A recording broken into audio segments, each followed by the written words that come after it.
Looks to come inside and fire one a goal and find the back of the net for Perth. And the Azzurri have come back from 2 goals down to tie it up. Cue the celebrations for the Azzurri. Hello, welcome to episode 3 of the Perth SC podcast, the podcast that takes a weekly deep dive into WA's most successful football club, the mighty Perth Soccer Club. Another big week for the Azzurri, plenty to get through and some great guests lined up. A little bit later on, Ethan Banks will jump on and have a bit of a chat about the NPL men's side.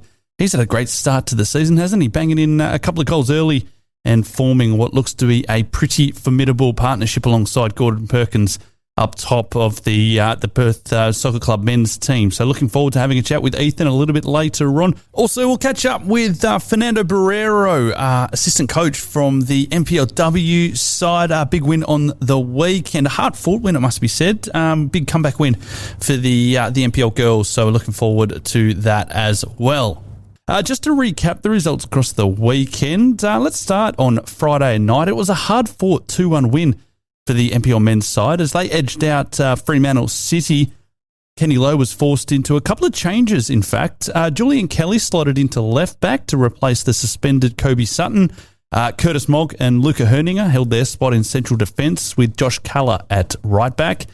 Jamie McNellis, he joined Abdul Osman, Sam Ryak and Michael Scarfetta in the midfield with Gordon Perkins and, as mentioned, Ethan Banks leading the line so far this season for the Azzurri.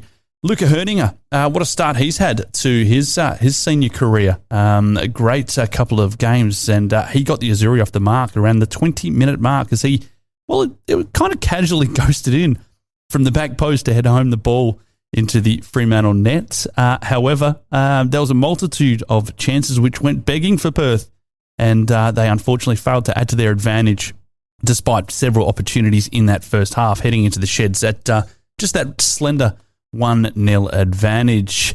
Former Perth player Sam Cook, he came back to haunt his old side as he cleverly beat Mark Birighetti to tie up the game at 1-1. That happened around the 58th minute. And, it didn't last long for Fremantle because Perth's own Michael Scarfetta took his chance just minutes later when he got on the end of a loose ball from the initial shot from Gordon Perkins, which was, straight at Fremantle keeper Luke Radonic.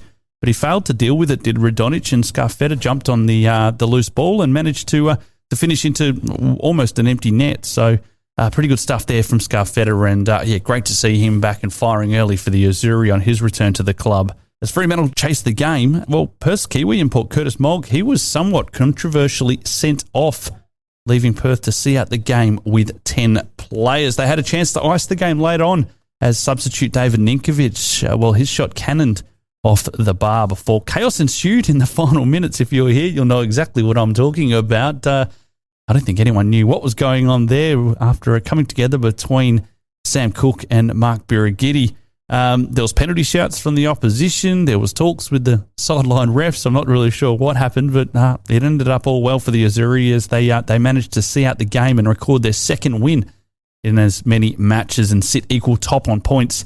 So just to put that in context for the rest of the league, of course, a 2-1 win there for Perth over Fremantle City. Perth Glory, they lead the way at the top. They beat the Stirling Macedonia Football Club 4-1.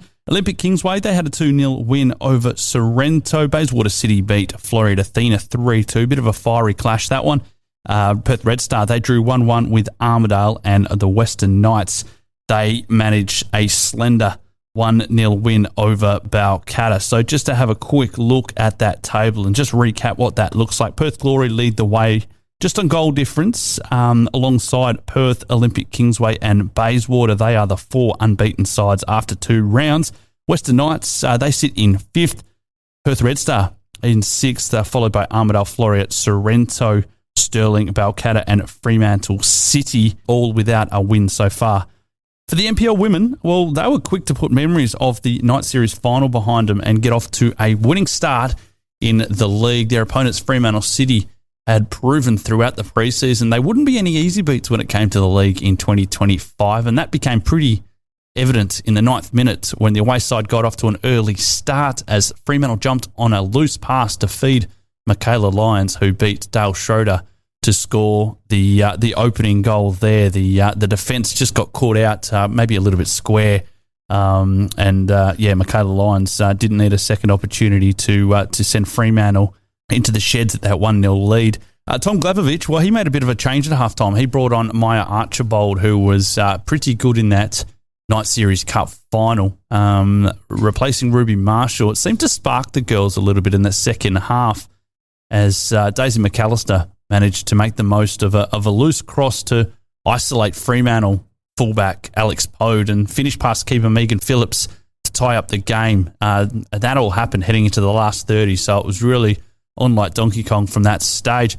It would then take what many are calling the goal of the season, contender at least, when McAllister beat Phillips again, this time from a much more acute angle. Make sure you go to the social media and check that out. It's an absolute beauty as quick thinking from McAllister beat the fullback following a quickly taken throw-in, picked a spot from the left-hand side edge of the box and managed to find the far post just inside the netting to over the top of Phillips, seeing the NPL women's side get a big comeback win to end round one. So, very well done there. And Daisy McAllister, we had her on the podcast last week. If you happen to miss that, make sure you go back and have a bit of a listen because it was a fantastic chat and she's certainly looking to lead the way in 2025.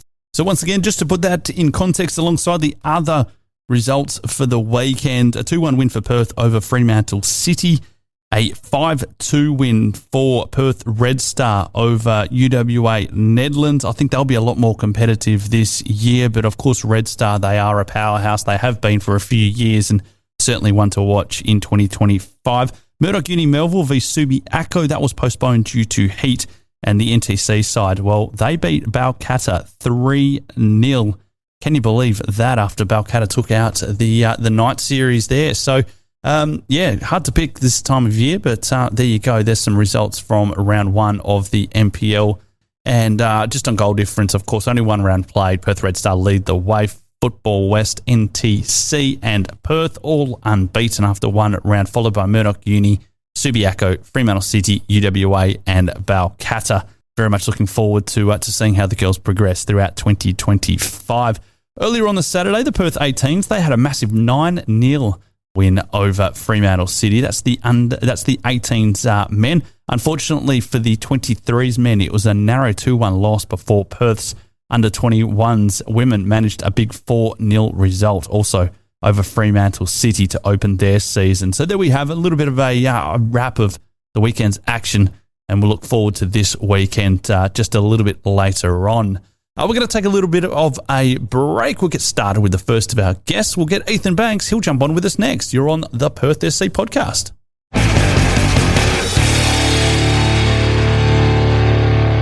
Welcome back to the Perth SC podcast, second part of episode 3. Fantastic to have some guests on. We've had Jason Marocchi. Last week we spoke to Daisy McAllister and Mark Birighetti, and the guests just keep coming. This week we're speaking to Ethan Banks, long-time stalwart of the Perth Soccer Club, and started his season pretty bloody well. A couple of goals in round one, and obviously the Azzurri men flying at the moment, 2 from 2.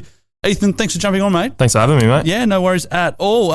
As mentioned, you must be pretty happy with your start of the season so far, Absolutely. At least individually and as a team. Yeah, of course. It's always good to get 6 points from your first 2 games, come in flying with confidence. And but personally, of course, getting 2 goals, 1 assist in my first game, then another one in the second game against Fremantle. It's always a positive start, and as long as I can help to get the team to win, and that's the main thing for me. And we're just hoping to keep it up, and on a personal standpoint, and also for the team, and try and do as well as we can. I guess it's a little bit like the old adage: if the strikers are doing well, they're scoring lots of goals. The team's doing well, exactly. Isn't it? We just got to put our chances away. I think we could have, me personally, and the rest of the team could have had much more on against Fremantle, and I think we did well against Balcatta to convert. But yeah, that's the thing. It's just like as long as your strikers are scoring and everything's going well up there, then it reflects to the rest of the team, really, doesn't it? The defence might have something to say about that, but that's for another day. Mate, bit of a different look, I guess, attacking points at this stage of the season at least, but your relationship with Gordon Perkins, you've worked alongside Gordon for a while now. Yeah. Ultimately, does it feel like those couple of years are starting to come to fruition? Yeah, it's definitely starting to click with me and Gords. Obviously, when I first came here, I played as more of a deep role, so I wasn't as involved with Gordon as I am now, and he's had some injuries and I've had my injury, so this is the first real time since I've really joined the club a few years ago that we've started to play together a bit more, and yeah, it seems to be going really well. He works very hard off the ball and on the ball, so it helps me a lot when I'm knackered out there, but yeah, definitely for sure. It's unreal working with Gordon, and when we put our chances away and we can be an unstoppable force, I think, up front, for sure. There's been a little bit, should I say, of player turnover, and maybe many fans would say rightly so after last year and the way that finished, which we'll get to.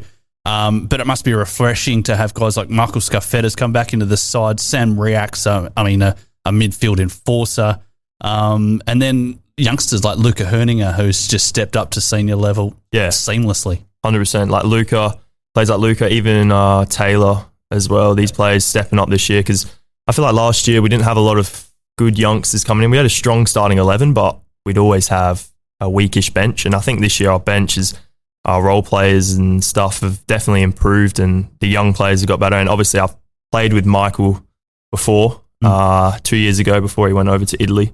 And yeah, it's just we seem to work well together on and off the pitch.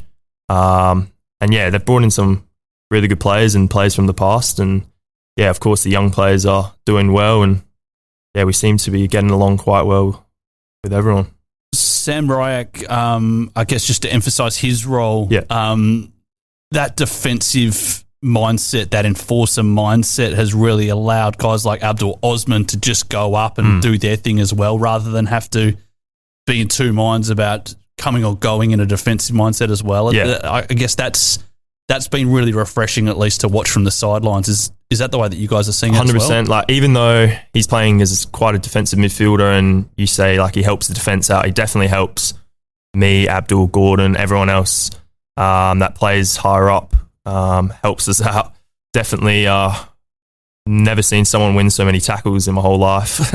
He's got the longest legs ever, and yeah, he's been really strong in there to start the season off, and it's just so comfortable for us up front, knowing behind we have so much cover, and especially not even just Sammy, just the whole defence has been quite strong in the first two games. Obviously, we conceded a couple goals, but yeah, definitely having Sammy in there it's good for us. It's just gives us more freedom and doesn't put as much pressure on us. And just despite the early wins, there has been a couple of little setbacks as far as suspensions. Kobe Sutton went out and was out for round 2. We'll have another red card, another suspension this week, but it must be good to have that next soldier be able to step up into a spot. We saw Julian Kelly have a pretty decent game at left back on the weekend. So I guess competition for spots is pretty heavy at the moment. Yeah, I wouldn't say there's anyone that's completely stuck in the team without having to fight for their spot every week. And it's good to know that when these suspensions happen, that we have these players to back it up, and none of them are playing worse than another. Like, it could be 50-50. If they're both fit, 50-50 on who's playing, like, we need that in the squad. And I think that's what, like, you can have a few good players and then a few average players, but I feel like this year we definitely have a lot more good players than average players. So we're looking strong and a lot more deep than we've got more depth than the last few years. And especially with, obviously, Kobe was unlucky with the red card, but Jules came in last week and I thought he was exceptional. Even the week before, and come off the bench is just very strong. And with Moggy, obviously last week was unlucky with the red card, I thought, but that's another point. But no, we've got Aiden in there, Federico, and more centre backs that can just play the same role as he does, and just keep us at the same pace as we're going at without having to swap too many things. Is it fair to say the team is more settled now under Kenny than when he first came in? Of course, you've had a full pre-season now, and last season was very touch and go with the change of coach, and then a new style had to be implemented, and it was all panic stations at the end for a while there. There was a bit going on until you, I guess, secured that safety. But does it feel a little bit more stable now? 100%. It's so hard. Like, Kenny copped some stick last year for where we placed in the ladder, but I couldn't think of how hard it would be to come into the season, middle of the season, and try and turn around a team. Like, and especially, I think from what Danny Hay was teaching us and what Kenny's philosophy is, they're very different. And it takes a while under Kenny's thing. And I think we've adapted to that now, knowing we've had a full preseason, because it's hard to have to play a certain way in training and then on the weekend maybe switch it up, because that's what we were doing last year, because he didn't want to change it too much to start with. And yeah, now that we've had the full preseason, night series obviously helps a lot. And yeah, we'll come into the season. I think I wouldn't say mastered yet, but yeah, we're getting there with Kenny's style of play. And last year, I think it's fair to say Perth found itself in a very unusual position. It was an awkward position to be in a relegation scrap. It's always a club that's prided itself on being at the top end of the table, but sometimes you have to go through these things. Do you feel that when you reflect on that, there's a little bit more resilience in this side? Maybe it's an experience that you had to go through just to get to that next level? Yeah, it's definitely good that I wouldn't say it's good, but it's helped us a lot having to know that we've fought for relegation. And it really was a fight last year. Like, every game was massive, just like it would be being at the other end of the table. And yeah, as you said, like, the resilience we gained from it was really, really good. And yeah, it also just gives you more confidence when you win. I feel like when we were losing a lot of games last year, like, one win, one draw, like any other result it's just a massive flip. And I think with the first 2 wins this season, it's given us more confidence than if we were just winning every game, if you know what I mean. Like, top teams in the league, they win every game. They don't change their mentality. Like, they just keep it going. But I feel like for us, as we weren't used to winning as much last year, it's just the couple wins already. It's just massive for us. Yeah, that discomfort, I guess, that keeps driving you when you're down in that spot, rather than if you're up top and not a care in the world. Exactly, that's the thing. Yeah. Mate, take us a little bit through your footballing journey, because if I'm not mistaken, you've been here for a while now. Yeah. Take us a little bit through that. So I've been here for 3. This might be third or fourth year, I think now. Here, I was at Sereno before that. From pretty much like 14 to like 17. I was there for a couple of years. But then before that, I was just in the Glory Academy most of my youth. Obviously, when I was very young, I was playing for Sorrento and ECU when it was called ECU. But yeah, I've spent most of my youth at Glory. And I think that was really good for me, learning just the basics and having experienced coaches. And it's honestly helped me so much going into Sorrento. Moving from Perth Glory to Sorrento, and I still use the things I would learn from those types of clubs here. Like, I don't think I've lost anything, and I think that, I'm enjoying my football, and my journey was never expected. I was always, as a kid, thinking, I'll just stay at Perth Glory. Yeah. That's just the things you think when you're young, but no, I think the way my football's come out is just perfect for me, and I love being here, and just looking forward to the future.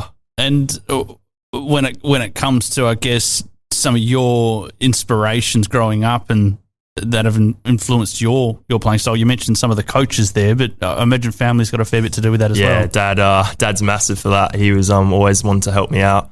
He was a very tough coach, so it was always good to have that, because he would never tell me I played good or anything like that. He'd always be harsh, but he was probably my biggest inspiration, because obviously he played in this league, but it was mainly just the experience and knowledge he had, passing it down to me. And there's obviously, you look at the professionals and all that teach you. There was a few other coaches, and I think even like I'm still learning from Danny Hay and Kenny now. Like, these are still inspiration, like they're big time coaches, and I'm still learning a lot more. But yeah, that original inspiration was definitely my dad. He was the one that pushes everything when I was little, and even now.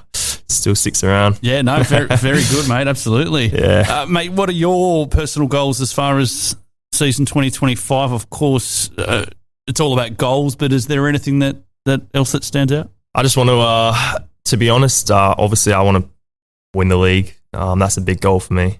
I've never had any success in the first team, like past the top 6. I've always been in that bottom league. So it's good just to have the thought of being up there and fighting for top 4 or whatever. And for myself I'm happy as scoring goals and getting assists, but my biggest thing this year, and it's not been the greatest thing in the last few years, is just staying fit.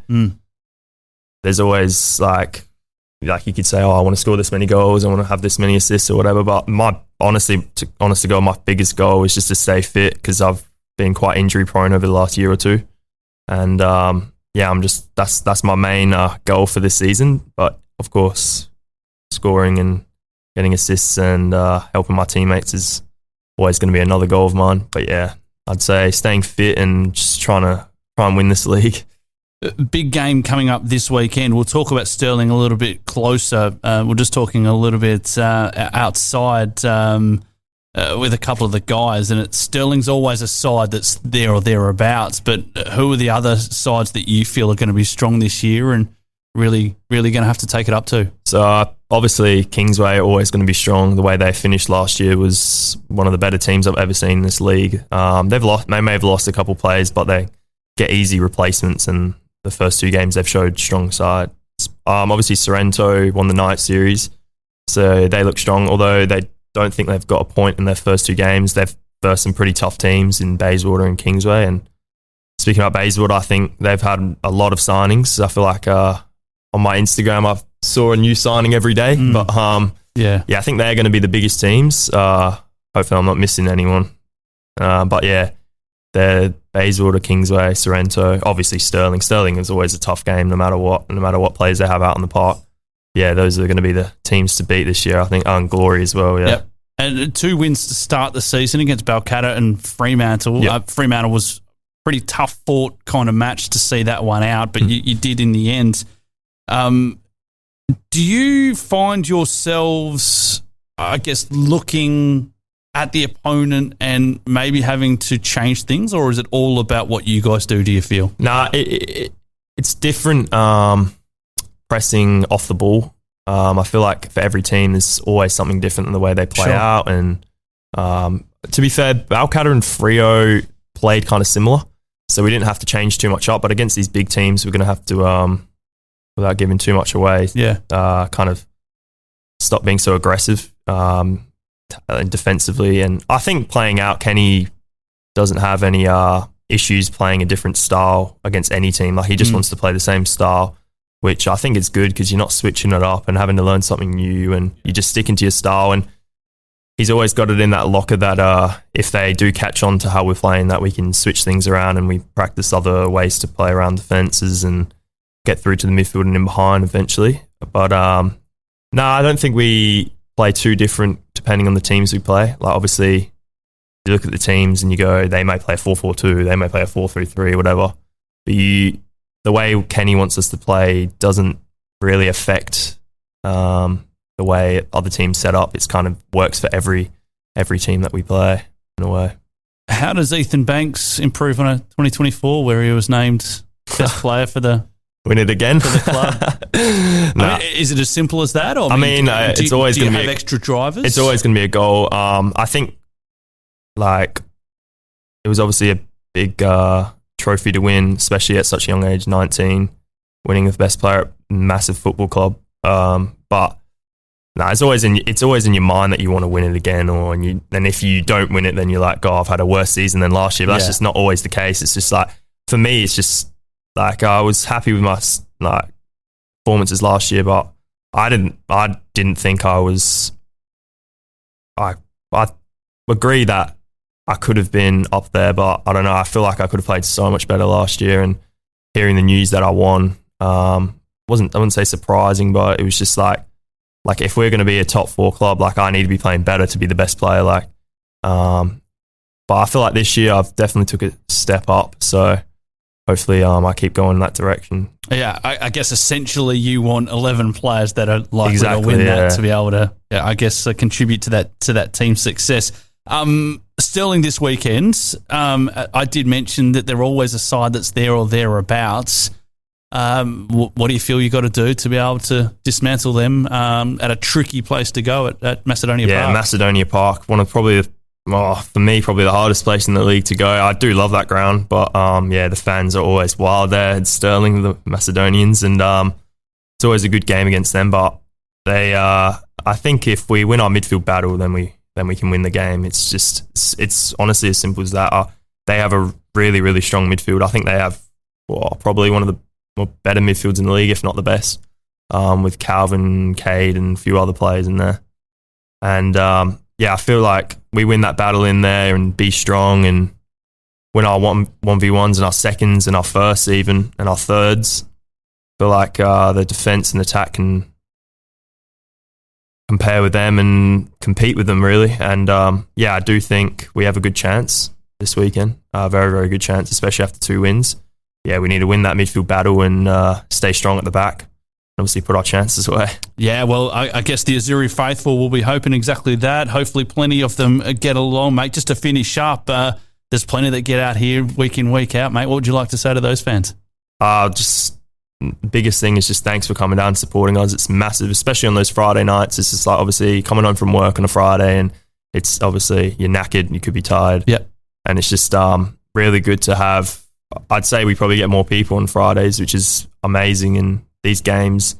Having the fans there obviously just creates an atmosphere and it just helps us out so much. Even if it's a few shouting at the refs or a few shouting at their players or even at us if we're doing bad. But no, it always helps. And knowing that there's so many legends from this club that stick around, like some of the older players that have played here before, it's just, I wouldn't say it gives you that pressure to play well, but it just gives you that incentive to not impress them, but kind of just make them proud and just make sure they know that club's going in the right direction, really. Well, hopefully there's plenty of those fans that of the Azzurri army that get along to Macedonia Park, mate. Yes, please. We're going to need as many as we can get. and give you guys plenty of support. Mate, thanks for giving us a few minutes. It's very much appreciated. Cheers for that, mate.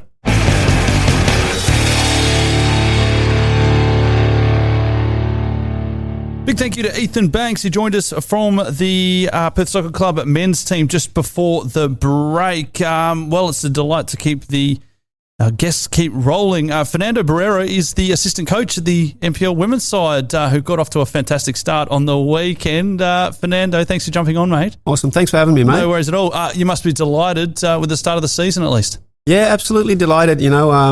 I think it was a tricky first half for us. Sort of struggled to get our rhythm a little bit and our fluency like we normally like to do.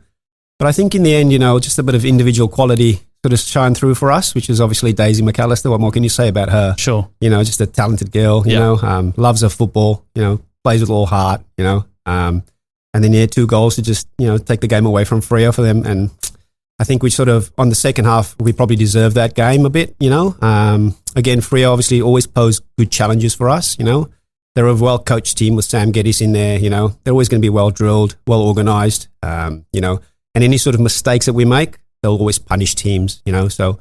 And that was probably more true on the weekend when we, as you can watch the game back, we're just like, oh, okay, we made a few errors in the back maybe, and that's, sometimes it's forced.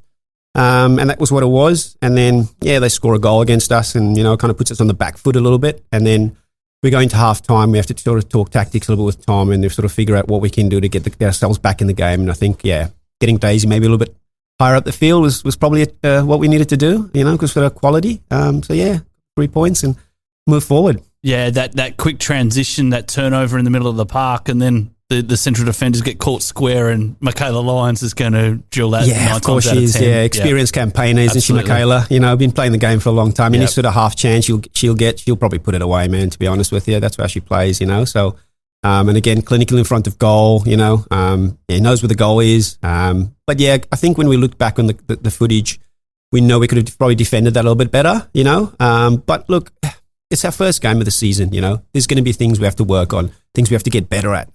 Myself and Tommy, I think we're both kind of emotional guys. We take a lot of those types of things on to heart and we go, we should have done a bit better there as a group, not just individuals, and it's not just players, it's coaches. We look at the whole thing. Hey, how can we be better?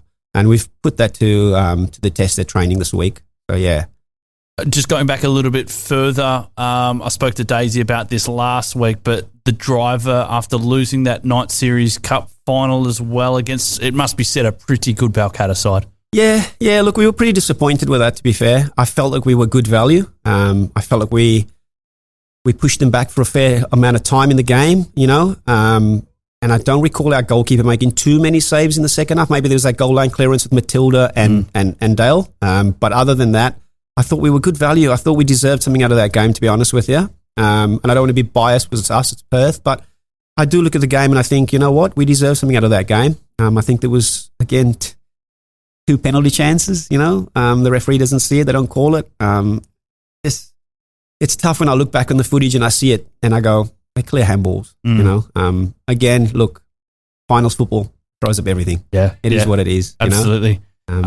You've worked with Tom for a long time now. Just to give everyone a bit of a background that's listening, you came over with Tom from the NTC, replacing Danielle Brogan. And tell us about your relationship with Tom and I guess... so Tom and I actually struck up a friendship because we played football together at Kingsway as masters, oldies, over 45s. And, and then Tom's daughter is in the NTC program and so was my daughter Cam. So...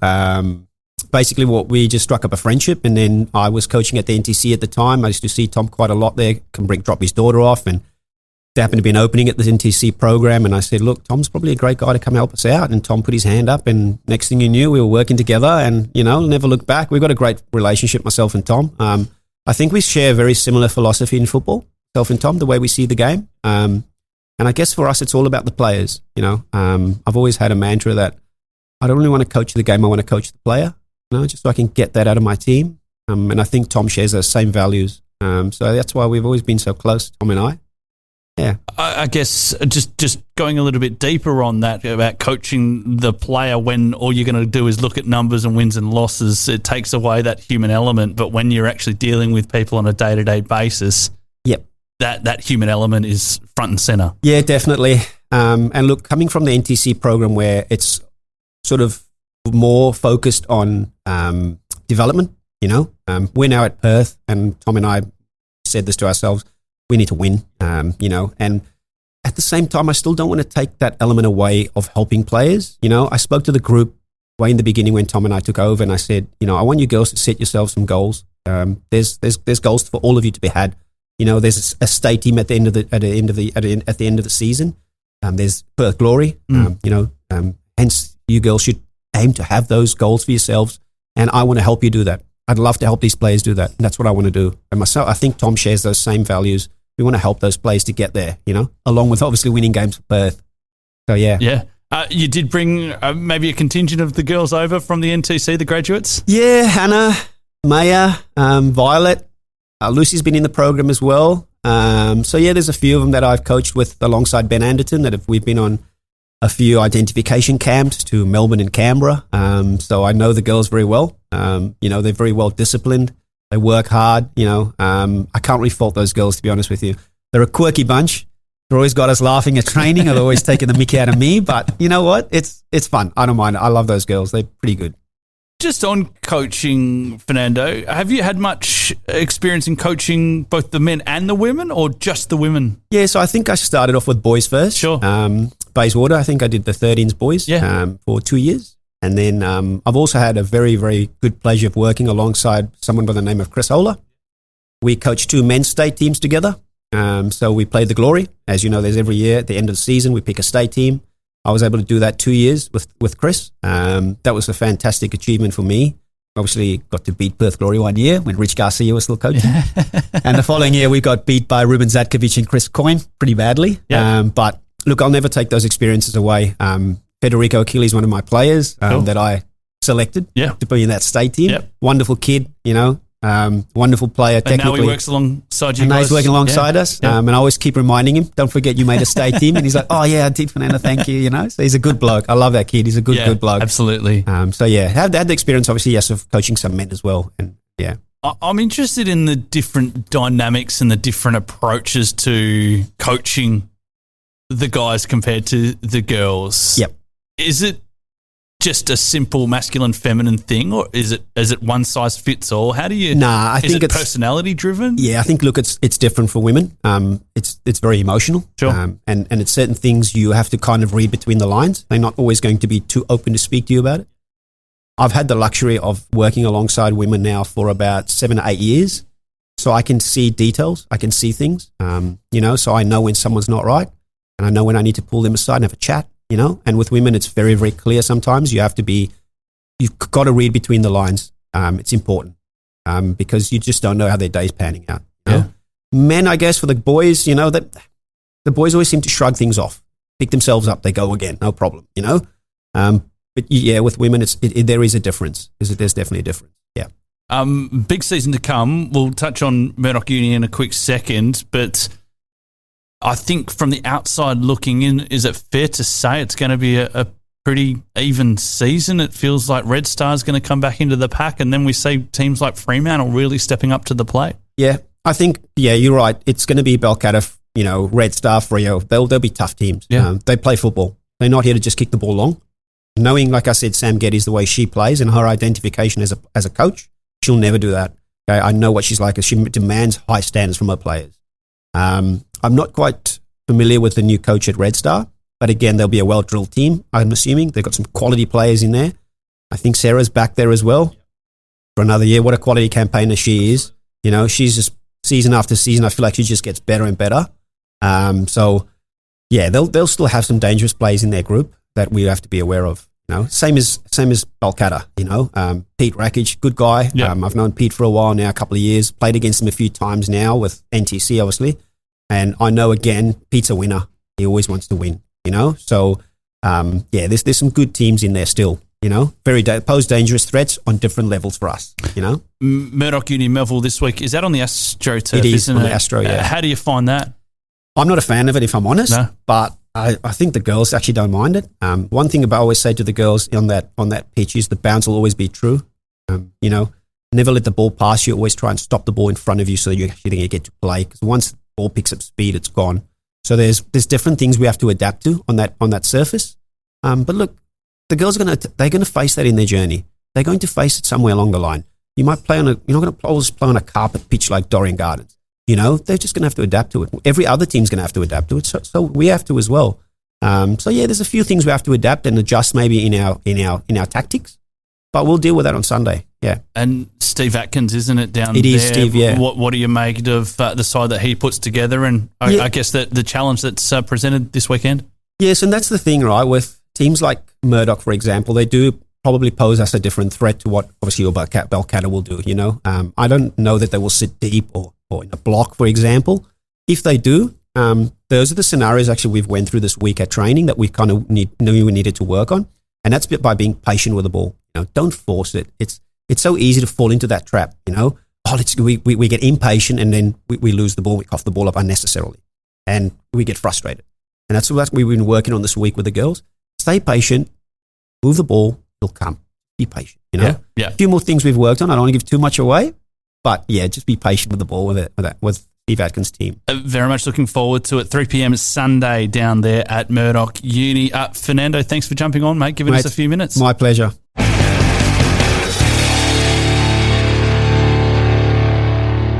So let's look ahead to the weekend. It's another big one for the Azzurri. Round 3 of the NPL Men's. Perth kicking off against Stirling at 3 p.m. at Macedonia Park.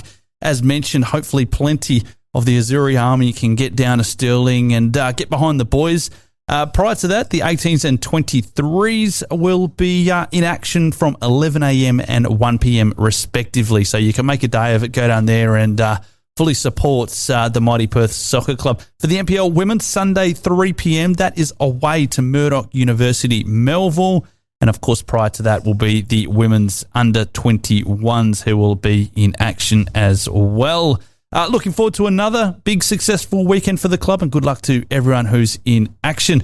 Well, that's it for another episode of the Perth SC podcast. Big thank you to Ethan Banks and Fernando Barreiro. Don't forget to spread the word of the podcast. You can hit that subscribe button. If you can give us a review or a rating, that always helps as well. It'd be very much appreciated. Enjoy the football this weekend. We'll be back next week. Until then, come on, the Azzurri.